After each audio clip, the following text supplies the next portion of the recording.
बेअंत गुणीता कर कृपा मोहे ना मंदे हो। नानक दारु सरिता कर कृपा मोहे ना मंदे हो। नानक दारु सरिता। धन गुरु ग्रंथ साहिब सच्चे पातशाह जी के मुबारक चरणों में जुड़ मिल बैठ करते पुरख की सिफत सलाह का अमृत पी रहे सी। अमृत दियां कटोरियां भर के पिला रहे सन गुरमुख प्यारे भाई गुरप्रीत सिंह जी बल्लड़वाल। उन्होंने रागी जथे ने बड़ा रस पीना कीर्तन सरपन करवाया। सतगुरु कृपा करे होर साडी सारियां दी लगन गुरु चरणों नाल बन जाए। विचार की आरंभता तो पहला गुरु फतेह जी साहिब पा लीजिए। प्यार नाल आखो जी वाहिगुरु जी का खालसा वाहिगुरु जी की फतेह। लमेरा समा भगती लहर का गुजरे है गुरु नानक साहब जी तो पहला। उस भगती लहर के समय ने अते उस वेले दे महात्मा बुद्ध के धर्म के प्रभाव ने इहो जी हालात पैदा कर दी जिहदे नाल अणख ते गैरत इतनी कमज़ोर हो गई। जोगियां ने मनुख के अंदरों भावना खत्म कर दी जिहड़ी अणख ते गैरत वाली सी।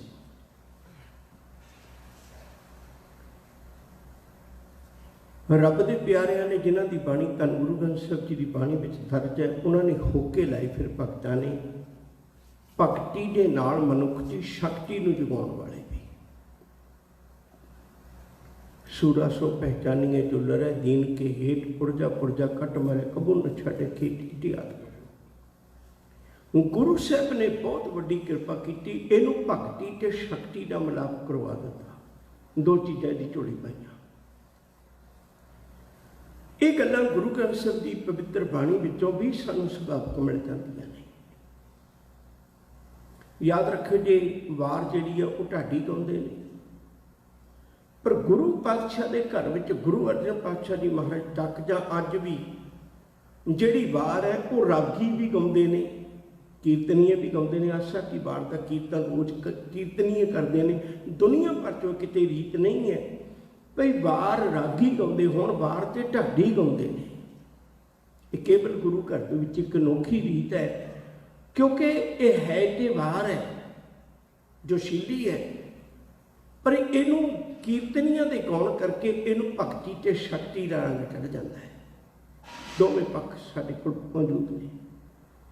उन्हां विचों एक साडी अणख ते गैरत नूं जिउंदियां करन लई उस वेले दे नेक लोकां दीयां गाईआं वारां उन्हां ढाਡੀਆਂ जिहड़े ने गाईआं ने उन्हां दीयां गाईआं वारां वो जिहड़ियां बहुत मकबूल ते प्रचलित हो गईआं सन। 22 वारां विचों 9 वारां दीयां धुनियां हजूर ने वो दित्तियां ने जिहदे विचों एक धुनी की आपां गल कर बैठे हुए हैं। अज उन्हां 9 धुनियां विचों दूजी धुनी की मैं गल तुहाडे नाल साझी करन लगा। एक मैं बेनती करदे पहलों भाई कान सिंह नाभा ने महान कोश विच इन्हां धुनियां का जिक्र किया है। प्रोफैसर सहब सिंह जी होरां ने जिक्र किया होया। प्रोफैसर प्यारा सिंह पदम ने जिक्र किया होया कि उस तो बाद विच ज्ञानी हरबंस सिंह होरां ने जिहड़ा स्टीक लिखिया टीका लिखिया उहदे विच भी उन्होंने जिक्र किया है। शब्दार्थ वालियां ने भी किया होया। कई पासियां तो तुहानूं मिल जाणगीआं। खास करके 2008 के विच गुरु ग्रंथ साहिब जी की जो शताब्दी मनाई गई उदों श्रोमणी कमेटी का एक निकलिया हुआ स्पैशल मैगजीन है जिहड़ा जिहदे विच गुरु ग्रंथ साहिब जी की काव्य शैली का जिक्र है। उहदे विच भी ये धुनियां का जिक्र बड़ा खुल के किया होया ताकि तुसीं देखना विच वेख सकते हो क्योंकि अक्सर इहो जी विचार बहुत घट होंदी। हुण मैं अपनी गल पर चलना चाहुंदा। जिस वार की धुनी उत्ते इस वार को गाउण का हुक्म है, ये वार धन गुरु अर्जन साहब सच्चे पातशाह जी महाराज की है। हुण उन्होंने धुनियां चढ़ाइयां तो उन्होंने ही वार है। ये गौड़ी के विच वार है, गौड़ी राग के विच वार है। गौड़ी वैसे गुरु ग्रंथ साहब च कई प्रकार की आती है, एक वखरा पक्ष है। गौड़ी राग के विच वार है तो सतगुरु ने कृपा की, इस वार दियां 21 पौड़ियां ने। याद रखो जी, हरेक पौड़ी नाल 2 श्लोक दर्ज ने, ਇਹਦਾ मतलब 42 श्लोक दर्ज ने। और इस वार दे विच खूबी की बात यह है भी इस वार दे नाल जितने भी श्लोक ने वो गुरु अर्जन साहब सच्चे पातशाह जी महाराज दे ही ने। बहुत संखेप श्लोक ने, बहुत संखेप ने श्लोक, बहुते वड्डे नहीं। सिखो शब्द प्यारिओ जन्म मरण की टेक, मुख उज्जर सदा सुखी नानक सिमरत, एक इसे वार का श्लोक है। मैं बेनती कर लगा सा, अज आप भी एक झलक देखांगे विचों, ते बेनती करा धन गुरु ग्रंथ साहब जी के 318 अंक के उत्ते ये पावन वार दर्ज है, जिहदा हैडिंग है जिहड़ा वो सानू वक्त दे मशहूर बंदियां दी गाई वार की, ढाडियां दी वार के उत्ते वो धुन के उत्ते गाउण का एक हुक्म है। हुण इहदा आपां पिछोकड़ खोलण की कोशिश करांगे। उस वेले बाहर के इलाके विच वार की पौड़ी च भी जिक्र आएगा। बार नूं तुसीं भाई कान सिंह नाभा के महान कोश विचों खोलोगे तो बार का अर्थ उन्होंने 32 अर्थ किए ने। बार के 32 अर्थां विचों एक अर्थ यह है भई ये जिहड़ा इलाका ये ननकाना साहिब दे चौगिरदे का इलाका है, उन्होंने बार कहिंदे ने। तो इस पौड़ी के भी एक जिक्र आएगा जी मैं तुहाडे नाल साझी करनी। उत्थों शब्द भी तलवंडी आया, क्योंकि ननकाना साहब तो बाद में ना पिया, पहला तो वह नाम तलवंडी ही है। तो बार का अर्थ तलवंडी का इलाका है। बार का अर्थ गुरु नानक साहब जी के प्रकाश उस स्थान के लागे शागे की कोई गल लगता है। ये जिक्र जिहड़ा विद्वानां ने जिक्र किया होया। तो आप गल शुरू करिए। 2 बहुत बड़े उगे अमीर बंदे सन, अमीर घराने विचों एक का नाम सी कमालुद्दीन, दूजे का नाम सी सारंग। ये दोवें सके भरा ने। सारंग जिहड़ा वो वड्डा है ते धार्मिक बिरती का बंदा है, छल कपट करन वाला बंदा नहीं, सियाणा दाना बंदा है, रब दे भौ भगत विच प्रेम भावना विच जीवन वाला बंदा है। हुण अपने इलाके विच सारंग का भी चंगा नाम है ते कमालुद्दीन का भी चंगा नाम है। पर प्यारिओ एक गल चेता रखियो, तृष्णा, लोभ, लालच ये एक अजिहे गुण ने जिहड़े मनुख नूं असलीयत तो दूर कर देंदे ने। दूजे शब्दों में ये कहते हैं कीते परोपकारां नूं भुला देंदे ने। फिर बेनती करते हैं ये अपनियां नूं भी बेगानियां दी अख नाल देखना शुरू कर देंदे ने, जिन्हां दे मनां विच लालच आ जाए। आपां कई बारी जिक्र कर चुके हुए हैं, बाबा पिरथी चंद अपने ही भरा गुरु अर्जन पातशाह के पुत्र नूं दिन रात मौत दीयां विउंतां बनाउंदा है, क्योंकि लोभ है, लालच है। कमालुद्दीन के मन में भी लालच ने इहो जिहा प्रभाव पाया। उहदे मन में लालसा जागी मैं अपने भी भरा की जमीन जायदाद विचों कुछ हिस्सा प्राप्त कर लवां। उन्हें किसी न किसी तरीके कोशिश करनी चाहिए मैं किसी तरह कामयाब हो सका, पर नहीं हो सकिया। फिर उन्हें झूठे सरकारे दरबारे ये एवें ही रौला पा दिता, प्रगट कर दिता भी जिहड़ा सारंग है वो तो वक्त दे राजे का बागी है, उहदे तो बागी होया है। ये भी गल आप बहुत बारी सुनने भी जिहड़े बड़े बंदे होंदे ने ना वो कन्नां दे कच्चे बड़े होंदे ने, वो किसी गल की बहुती घोख पड़ताल नहीं करते। इसे तरह उस वक्त के राजे ने एक किसी ने भी नाम नहीं लिखा भी राजा उस वेले कौन सी। उस वेले के राजे ने छोटे छोटे राज होंदे सी, इस गल की परख पड़चोल की कोई नहीं भी सारंग के बारे च की असलीयत है। कमालुद्दीन के पाए हुए रौले नाल एक बेनती होर करते हैं, नाल आपां गल्लां तां विचारने हैं, सानूं सिक्ख्या भी मिलती रहे। याद रखियो कूड़ की गिनती हमेशा ज़्यादा रही है, सच की गिनती घट रही है। कूड़ के मगर बहुत लमेरी लैन होंदी है, सच के मगर लैन नहीं बहुती होती। कबीर जय मार्ग पंडित गए पाछा परी बहीर, वो जोड़े कूड़ के रस्ते च तुरन वाले लोग होंगे ने, उन्होंने पिछे बोल बाधा बहुत होया करता है। हुण कमालुद्दीन की गल जी झूठ चारे पासे फैल गई। उस वक्त के राजे ने बिना परख पड़चोल कीतियां सारंग नूं कैदी बना लिया।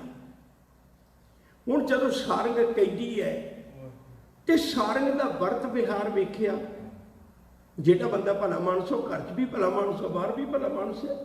ये किहड़ा कोई पखंड सी उहदा, वो तो सी नेक इंसान, सी चंगा इंसान। जेल के विच भी उहदा वरत विहार बहुत वधिया है, जिहदे कारण करके जदों इन्हां सारियां गल्लां दा पता उस वक्त के राजे नूं लगा तो उन्होंने बड़ा पछतावा लगा भी मैं बहुत वड्डी गलती कर बैठा होया, एक नेक इंसान नूं एडी वड्डी सज़ा देनी, मैं क्यों ना इसकी परख पड़चोल की। उन्हें अपने पछतावे का एहसास करने वास्ते सारंग नूं रिहा कर दिता। सारंग उस अमीर बंदे नूं रिहा कर दिता भी तेरा कोई कसूर नहीं है। हुण जदों रिहा होके घर आ रहा है, कमालुद्दीन ने फिर चलाकी की। उन्हें आख्या मेरा भरा ये जेल चों आ रहा है तो मैं खुशी क्यों ना मनावां। उन्हें खुशी का प्रभाव देने वास्ते एक बहुत वड्डी अज की भाषा में कह लीए भी पार्टी रख ली। अपने सज्जन मित्र बुलाए, होर बहुत बंदे बुलाए, बहुत नाच गाने का प्रबंध किया गया। सारंग नूं भी लग्या भी शायद क्योंकि जिहड़ा बंदा याद रखो जे ईमानदार है, सच्चेयार है, वो धोखा खा सकता पर धोखा दे नहीं सकता। कई बारी भोलापन दे विच वो धोखा खा सकता है पर वो धोखा दिंदा नहीं है, किसी नूं ज़मीर नहीं मनदी। हुण सारंग सी जिहड़ा उहदीआं गल्लां विच फिर दुबारे आ गया।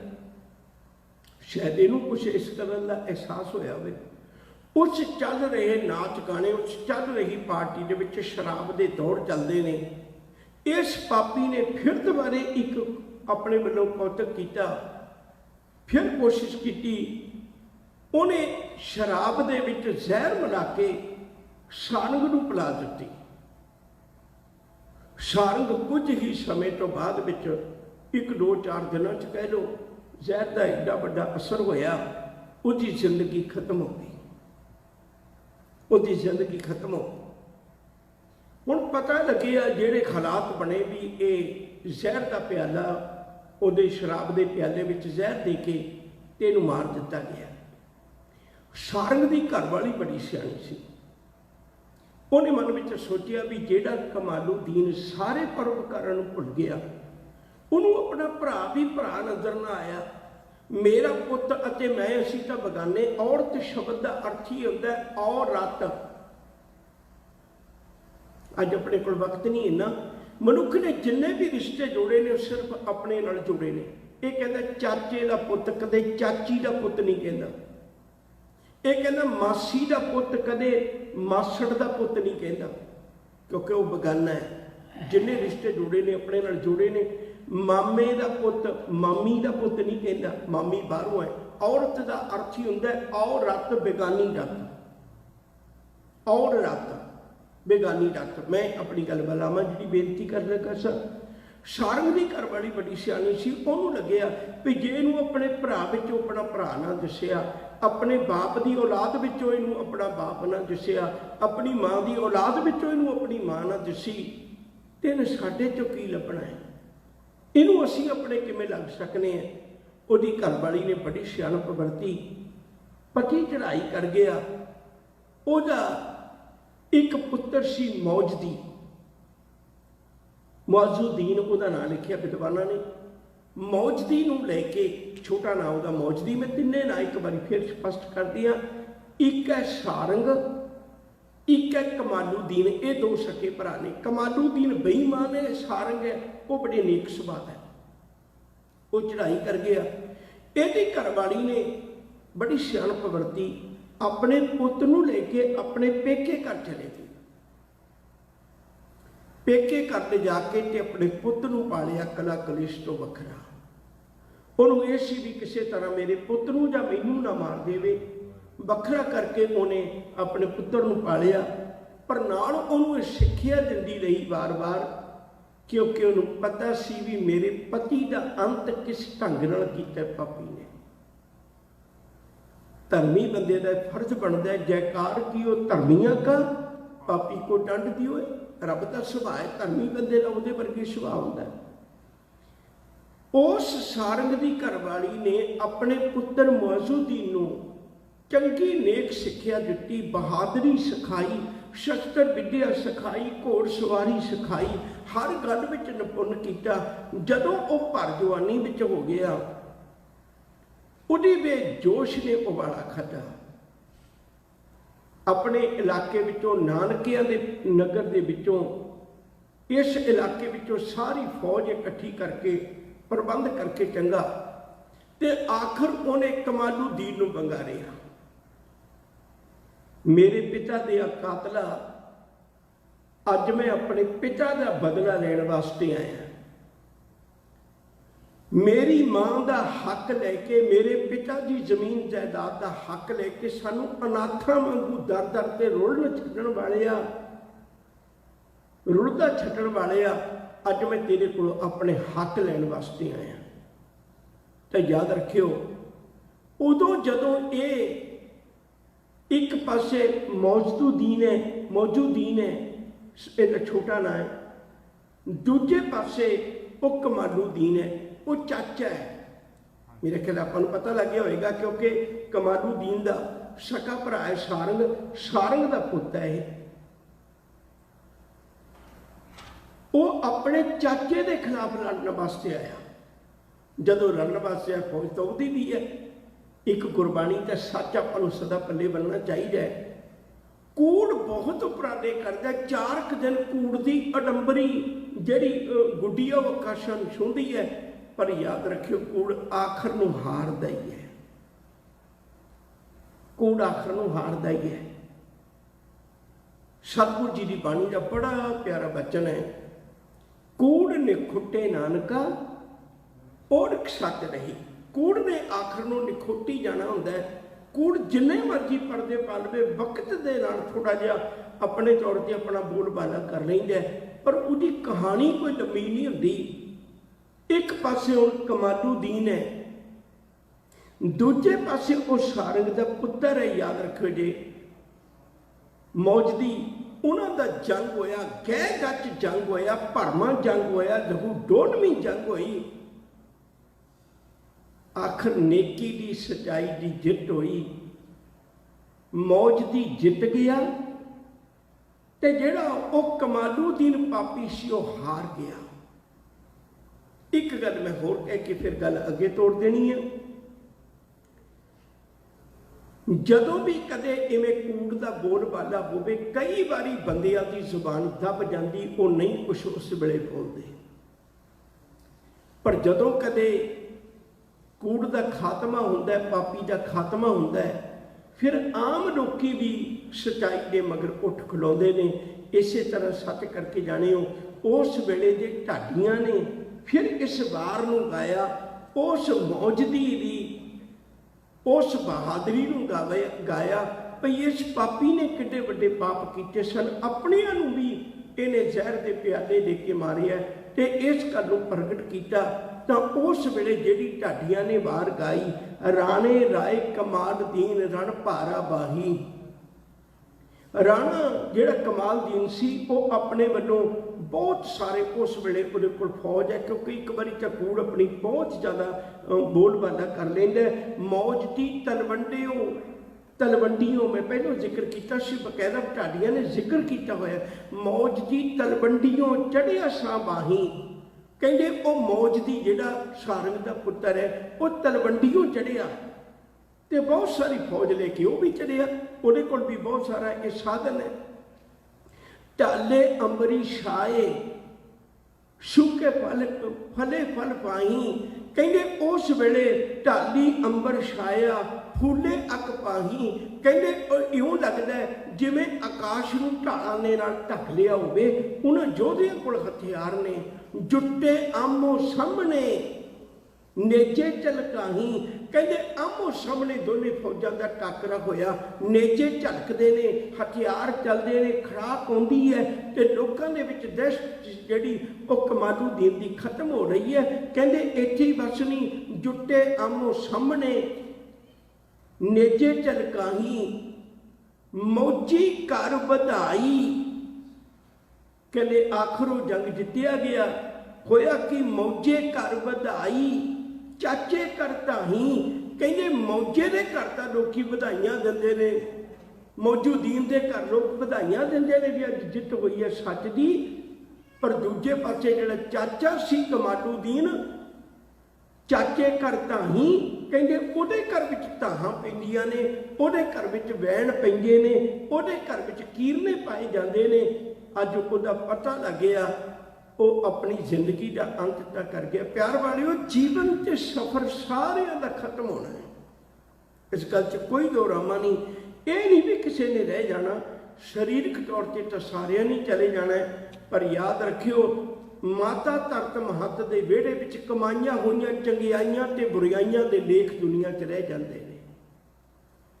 माता धरत महत के विहड़े विच कमाए हुए चंगे ते माड़े कर्म जिहड़े ने वो मनुख नूं लंमा समा माड़े नूं फिटकारा पाउंदे ने, चंगे नूं जय जयकार हुंदी है। ते याद रखियो, उस वेले दी गाई हुई इस वार नूं ढाडियां ने जिस तरीके गाया, ते ख्याल करियो ओदी धुनी दे उत्ते गुरु अर्जन पातशाह जी महाराज ने कृपा करके अपनी वार नूं गाउण दा हुक्म कीता होया। मैं थोड़ा जिहा जिक्र वार दा करना है, फिर मैं समाप्ति कर देनी है। राय कमाल दी मौजदी की वार की धुन उपर गावनी। राय कमाल दी एक कमालुद्दीन का जिक्र है। राय उस वेले सत्कारयोग शब्द सी। मौजदी मुआजुद्दीन उहदा छोटा नाम है मौजदी की वार, जिहड़ी उस वेले उहदी वार गाई गई, उहदी बहादरी का किस्सा गाया गया। की धुन उपर गावनी, कहते उहदी धुनी उत्ते, उहदी तर्ज उत्ते मेरा ख्याल है कई बारी ऐसी तकलीफ भी लग सकती है, क्योंकि असी हकीकत सुनने के आदि नहीं। याद रखियो जे जिहड़ा म्यूजिक है वो 7 सुरां दे अधीन है। 7 सुरां ले चल, गुरु साहब की बाणी विच भी जिक्र है इस गल। हुण उस 7 सुरां दे उत्ते कोई गाना गा दवे ते ये नहीं कहना चाहिए भी ये केवल उन्हां दी राख नहीं होगी, ਉਹਦੇ ਵਿੱਚ ਅੰਮ੍ਰਿਤ कटोरी भी भरी जा सकती है। इस गल च कोई दो रामा नहीं, ये साडी सोच ही इस तरह की बन गई। गुरु साहिबां ने आप धुनियां बयान कीतियां ने भी इन्हां धुनियां ते तुसीं गा सकदे हो उस वक्त दियां। मेरे को इन्ना वक्त नहीं हुंदा, मैं सिर्फ इतनी बेनती करके हाँ जिहड़ी गल तो बचा करना सी बचा भी किया होया। गुरु ग्रंथ साहिब च 31 राग ने, 31 रागां विच एक भैरवी राग है, वो गुरु ग्रंथ साहिब च अंकित नहीं है, भैरवी राग है। तो भैरवी राग बहुत मिठा राग है, जिहड़े मर्जी गुरु के कीर्तनियां नूं पुछ लेना, वो जदों मर्जी गा सकते हैं। हालांकि अज भी आसा की वार है जिहड़ी बहुती जिहड़े छक्के ने भैरवी च पढ़े जाते हैं। पर चेता रखियो, भैरवी राग गुरु ग्रंथ साहिब च अंकित नहीं है। क्यों नहीं अंकित? भैरों राग अंकित है पर भैरवी नहीं अंकित। क्यों नहीं अंकित? क्योंकि उस वेले दे राजे महाराजे उन्होंने जदों रात को नींद ना आनी, कोई परेशानी होनी, कुछ होना, तो वह बेशवा के द्वारे चले जाते सी ते उन्होंने जाके कहते सी मैनूं गौण पानी सुना। हुण वो इहो जे हालात होंदे सी, कई बारी किसी राग के गाउण का वक्त नहीं सी हुंदा, जां राग के गाउण का वक्त है पर वो सोग वाला राग है, वो नहीं सी गा के राजे का मन उदास करना चाहते, फिर वो भैरवी राग गा दिया करते सी, क्योंकि भैरवी का कोई समा निश्चित नहीं है। ये गल चेता रखियो। तो भैरवी गा के वो राजे की खुशी प्राप्त करते सन। मिठा राग सी, सारा पसंद आ गया सी। गुरु साहब ने कृपा की, वो जे राग ही नहीं विच अंकित किए पर धुनियां अंकित कीतियां ने। मैं बेनती करा सानू अपनी सौड़ी सोच नूं अगे वधाउणा चाहिए। गुरु साहब जी ने कृपा की, इहदे विचों जिहड़े श्लोक ने ਉਹ ਦੋ ਨੇ। ਤੇ ਮੈਂ ਪੌੜੀ ਦਾ ਸਿਰਫ ਜ਼ਿਕਰ ਕਰਕੇ ਤੁਹਾਡੇ ਕੋਲੋਂ ਖਿਮਾ ਮੰਗ ਲੈਣੀ ਹੈ ਤਾਂ ਕਿ ਸਾਨੂੰ ਇਸ ਗੱਲ ਦਾ ਪਤਾ ਲੱਗ ਜਾਏ। ਜਿਹੜੀ ਉਸ ਵੇਲੇ ਦੇ ਢਾਡੀਆਂ ਨੇ ਜੋ ਗਾਈ ਸੀ ਉਹ ਮੈਂ ਤੁਹਾਡੇ ਨਾਲ ਸਾਂਝੀ ਕਰ ਲਈ ਹੈ। ਇਸ ਵਾਰ ਦੀ ਪੌੜੀ, ਕਿਉਂਕਿ 12 ਜਿਹੜੀਆਂ ਉਹ ਕੇਵਲ ਪੌੜੀਆਂ ਨੇ, ਇਹ ਗੁਰੂ ਅਰਜਨ ਪਾਤਸ਼ਾਹ ਜੀ ਦੀ ਵਾਰ ਹੈ। ਜੋ ਤੁਧ ਭਾਵੈ ਸੋ ਭਲਾ, ਸੱਚ ਤੇਰਾ ਭਾਣਾ। ਵਾਹਿਗੁਰੂ ਜੀ, ਜੋ ਤੈਨੂੰ ਚੰਗਾ ਲੱਗਦਾ ਭਲਾ ਚੰਗਾ ਉਹੀ ਹੈ। ਸੱਚ ਤੇਰਾ ਭਾਣਾ, ਅਸਲ ਵਿੱਚ ਸੱਚ ਤੇ ਤੇਰਾ ਭਾਣਾ ਹੀ ਹੈ। ਭਾਣੇ ਦਾ ਅਰਥ ਨਿਯਮ ਹੈ, ਜੋ ਤੂੰ ਬਣਾ ਦਿੱਤਾ ਵੀ ਮਨੁੱਖ ਜੋ ਕਰਦਾ ਹੈ ਉਹ ਹੀ ਭਰਦਾ। ਆਹ ਵਾਲਾ ਨਿਯਮ ਇਹ ਭਾਣਾ ਹੈ, ਇਹ ਤੇਰਾ ਭਾਣਾ ਹੈ, ਇਹ ਸੱਚ ਹੈ। ਤੂੰ ਸਭ ਮੈਂ ਏਕ ਵਰਤਦਾ, ਸਭ ਮਾਹੀ ਸਮਾਣਾ। ਸਾਰਿਆਂ ਦੇ ਅੰਦਰ ਵਸਦਾ ਹੈ ਤੂੰ। ਦੁਨੀਆ 'ਚ ਕੋਈ ਮਨੁੱਖ ਐਸਾ ਨਹੀਂ, ਅਸੀਂ ਬਾਹਰਲੇ ਵਸੀਲਿਆਂ ਦੀ ਅੱਖ ਬੰਦ ਕਰ ਸਕਨੇ ਹਾਂ। ਕੈਮਰਾ ਲੱਗਿਆ ਹੋਵੇ ਉਹ ਤੂੰ ਖਤਮ ਕਰ ਸਕਨੇ, ਕੈਮਰੇ 'ਤੇ ਪਰਦਾ ਪਾ ਸਕਨੇ। ਜਿਹੜਾ ਮੇਰੇ ਅੰਦਰ ਬੈਠਾ ਹੈ, ਅੰਦਰਲੇ ਦੀ ਅੱਖ ਕਿਵੇਂ ਬੰਦ ਕਰਾਂ? ਇਹ ਗੱਲ ਚੇਤੇ ਰੱਖਣ ਵਾਲੀ ਬਾਤ ਹੈ। ਸਤਿਗੁਰੂ ਜੀ ਨੇ ਕਿਰਪਾ ਕੀਤੀ, ਬਚਨ ਸਮਝਾਇਆ, ਤੂੰ ਸਭ ਮੈਂ ਏਕ ਵਰਤਦਾ, ਸਭ ਮਾਹੀ ਸਮਾਣਾ। ਸਾਰਿਆਂ ਦੇ ਅੰਦਰ ਸਮਾਇਆ ਹੋਇਆ। ਥਾਨ ਥਨੰਤਰ ਰਵ ਰਿਹਾ, ਜੀ ਅੰਦਰ ਜਾਣਾ। ਥਾਨ ਥਨੰਤਰ, ਹਰ ਥਾਂ ਦੇ ਅੰਦਰ ਤੂੰ ਵਸਦਾ। ਕੋਈ ਜਗ੍ਹਾ ਅਜਿਹੀ ਨਹੀਂ ਲੱਭੀ ਜਾ ਸਕਦੀ ਜਿੱਥੇ ਤੂੰ ਨਹੀਂ ਹੈ। ਤੂੰ ਸਭਨੀ ਥਾਈ ਜਿੱਥੇ ਹੋ ਜਾਈ, ਸਾਚਾ ਸਿਰਜਣਹਾਰ ਜੀਓ। ਸਭਨਾ ਤੂੰ ਸਭ ਮੈਂ ਏਕ ਵਰਤਦਾ, ਸਭ ਮਾਹੀ ਸਮਾਣਾ। ਥਾਨ ਥਨੰਤਰ ਰਵ ਰਿਹਾ, ਜੀ ਅੰਦਰ ਜਾਣਾ। ਜੀਆਂ ਦੇ ਅੰਦਰ ਉਹਨਾਂ ਦੀ ਸਾਰੀ ਅਵਸਥਾ ਨੂੰ ਜਾਣਦਾ ਤੇ ਅੰਦਰ ਵਸ ਰਿਹਾ। ਸਾਧ ਸੰਗ ਮਿਲ ਪਾਈਐ, ਮਨ ਸੱਚੇ ਭਾਣਾ। ਕਹਿੰਦੇ ਸੰਗਤ ਨਾਲ ਜੁੜ ਕੇ ਇਹ ਮਨੁੱਖ ਨੂੰ ਸੋਝੀ ਆਉਂਦੀ ਹੈ, ਇਸ ਗੱਲ ਦਾ ਗਿਆਨ ਆਉਂਦਾ ਹੈ, ਇਸ ਗੱਲ ਦਾ ਅਹਿਸਾਸ ਹੁੰਦਾ ਹੈ ਵੀ ਮੈਨੂੰ ਰੱਬੀ ਭਾਣੇ ਵਿੱਚ ਹੀ ਚੱਲਣਾ ਚਾਹੀਦਾ।